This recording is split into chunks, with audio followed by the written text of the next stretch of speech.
Good morning everyone, মোৰ অন্য এটা মিনি ব্লগলৈ আপোনালোক সকলোকে স্বাগতম জনাইছোঁ। আজি গণতন্ত্ৰ দিৱস, সেয়েহে স্কুল নগ'লোঁ আৰু ৰাতিপুৱাই আহি গ'ল মোৰ টিউশ্যন।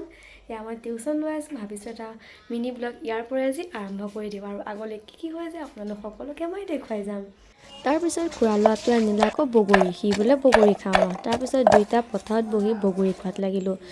বগৰীখিনি যে কি টেঙা, তথাপিও পথাৰত বহি খোৱাৰ কিন্তু আমেজে বেলেগ, খুব ভাল লাগিলে। গা পা ধুই দেখিলোঁ মায়ে শাক কুটি থৈছে, আজি বোলে শাক আৰু মাছৰ তৰকাৰী বনাব। তাৰপিছত মই ভাবিলোঁ অকণমান ভিডিঅ' কৰি থৈ দিওঁ। মায়ে অলৰেডি শাক আৰু মাছৰ তৰকাৰী বনাই ৰেডি কৰিছিলেই। তাৰপিছত সকলোৱে আমি বহি পেলাই ভাত খালোঁ। ভাত খাই খোৱাৰ পৰা উঠি এখন বিয়া আছিলে গাঁৱতে। তাৰপিছত আমি গ'লোঁ তুলনি বিয়া খাবলৈ। সেইজনী আকৌ এজনী মোৰ মৰমৰ বান্ধৱী দেই, দুইজনীৰে আমাৰ কাপোৰেই মিলি গ'ল। এইজনী হৈছে কইনাজনী। তাৰপিছত আমি সকলোৱে বহিলোঁ, বহাৰ পিছতে ভিডিঅ' অলপ কৰি পেলাই থৈ দিলোঁ। এয়া আমাৰ ভাইটিকেইটাই খাই আছিলে। তাৰপিছত কিছু ফটো আমি ইয়াত এড কৰি দিছোঁ।